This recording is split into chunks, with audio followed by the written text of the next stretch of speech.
sure you didn't put out any kind How of. come Gene always goes first? Yeah. Right? Somebody else.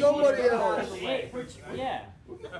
It's our I'm sure you elders. put We out respect your a elders. memo before the draft to say, hey, we will only draft SEC players, but what, is it just the way the board fell that you got, you know, such a heavy dose of SEC guys? Yeah, there's nothing more to it than that. I mean, obviously the SEC has a lot of good football players, so the odds are greater that they're going to be up on the board, but there's no intent there at all. We just were looking for good football players that fit our culture.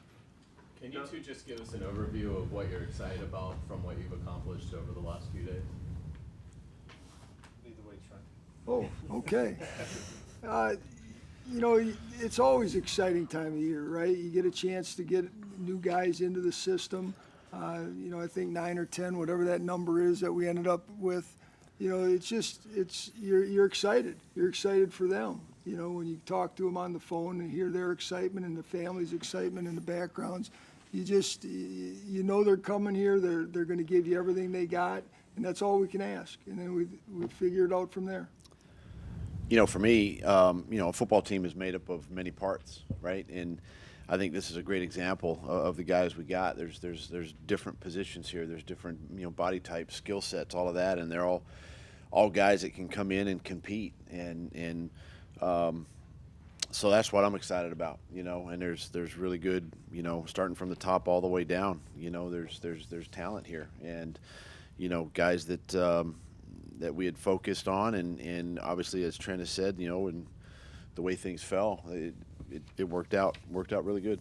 The way the new kickoff rules, did that kind of change the way you might have approached some of these later round picks at all in any way?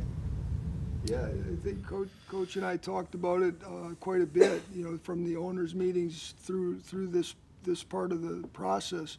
You know, it's going to change the type of guys you get up front. And we're still tinkering with that. The special teams coaches really don't know either, you know, how this is all going to shape out. So you're looking forward to getting on the grass and working with these guys. But it definitely brings the 2 kickoff returners into play. And that was the reason, you know, we went out and got Keelan. That's going to be a main responsibility of his, along with some other things. Could you talk a little bit about the influence of Ryan Nielsen and other coaches on your defensive staff toward this draft? You got you 5-year guys, are defensive guys. I'm just wondering, could you talk a little bit of how much the difference in change in philosophy influence some of these picks? Well, as we've always said, I think Coach and I have been on the same page from the get-go. I mean, it's not just the defensive coaches; it's all the coaches. Special teams coaches played an extremely important role. As you saw, we drafted a kicker, drafted a kick returner, among other things that Keelan can do. So it's all, you know, we try to, as coaches, as personnel people, you try to get the best people in this building as you can that fit the system, right? So Ryan played a big role in it, as did the other defensive coaches. The thing is, not one person makes these decisions. You know, we've said it from the get-go. It's all of us. You know, it's a combined effort. And so they had a lot of say in the guys that we not only picked, but the type of guys that we picked, in terms of strengths, weaknesses, and all the stuff that goes with it. You guys now have 6 picks in the first 4 rounds of next year, the 2 3s and 2 4s. How much does that help you maybe this summer, maybe at the trade deadline in the fall? And if not, then how much does that help you going into the 25 draft? Well, I think it helps you a lot. The more assets you have, the more you got to play with, right? The more decisions you can make. You can make trades. You can use some of those in different ways. We may use them, you know, in a trade effort at some point. You never know, but you certainly, the more you bank, the better off you are. I know I think I speak on behalf of everyone, that Cam Little was electric in his interview with us. If you could walk us through the process of obviously how Heath identified, but both of your involvements as well. Go ahead, Coach.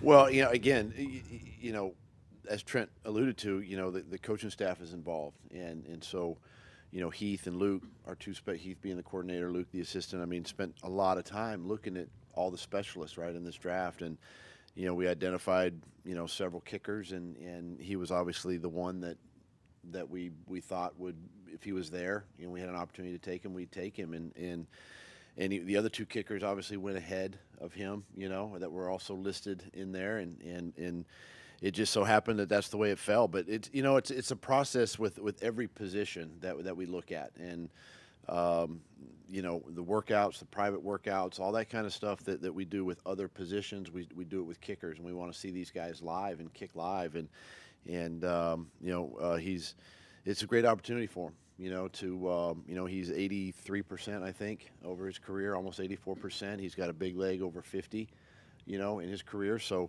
it'll be exciting to get him in here and see what he can do. Sure. What's the thinking with Foster right out of the gate? Is you throw him at left tackle, or you try to see position versatility and see where it plays out? Well, we view him as a swing tackle, a guy that can play left and right. He played a lot, primarily on the left side in college, obviously, but went to the Senior Bowl and proved he can line up on the right side. You start him out in a swing position, you know, and that's for the coaches to settle in on, you know, what his role is going to be, but really like the size, the length, two-time captain, leader, SEC, 31-game starter. I mean, a lot of things that played into that pick. Trent, what is it that you liked about Miles Cole? Size, length. You know, he's a developmental guy for sure. You know, kind of got onto him later in the process. You know, just with his measurables, they just stood out. You know, and at that stage of the draft, you're looking for traits to develop, and he certainly got some. And he started at ULM, so I mean, yeah, you know, I mean, yeah, he played with Josh. Yeah, And did you beat his high school while you were coaching down there? one time. Hey, Doug, how much does the addition of Gabe and now Brian Thomas kind of open things up in the middle of the field for Evan and for Christian? Well, it's yet to be seen, but that's the hope, that's the goal, right? And that's what we're going to work towards. I mean, that's something that, you know, we've talked, you know, in here the last couple of days too. What these skill positions can do, right? It opens up that second level, intermediate zones, right, in your passing game, and that's where a lot of, you know, where Evan can get a lot of his targets in there, and you know, Christian gets a lot of targets in there, and so and Gabe, you know, you look at his career, he's gotten a lot of targets in there, and now you got a guy, you know, Gabe can stretch the field a little bit, you know, Brian now can stretch the field obviously, and you know, we'll see once we get everybody in there and all the pieces together just how this thing unfolds. What did you like about Jordan Jefferson? Just the size. You know, what did you like about him? Power. You know, he's a guy that he consistently had great knockback at the point of attack. Uses his hands extremely well. Dominates his area at the point. You know, and you know, again, that's another one that the coaching staff went out and worked out along with Mason. They were at the same workout, so they spent a lot of time with him. Really liked the makeup of the young man. Obviously started at West Virginia, then transferred to LSU, but a lot to like and see a big upside in that player. Is he more of a nose? He is. Drafted, undrafted free agency begins. Can you kind of describe that process? I'm trying to get back to that process right now. How hectic is undrafted free agency for you? It's hectic. The guys are working. You know, we've got a pretty good plan, real good plan. The coaches and the scouts are working together right now.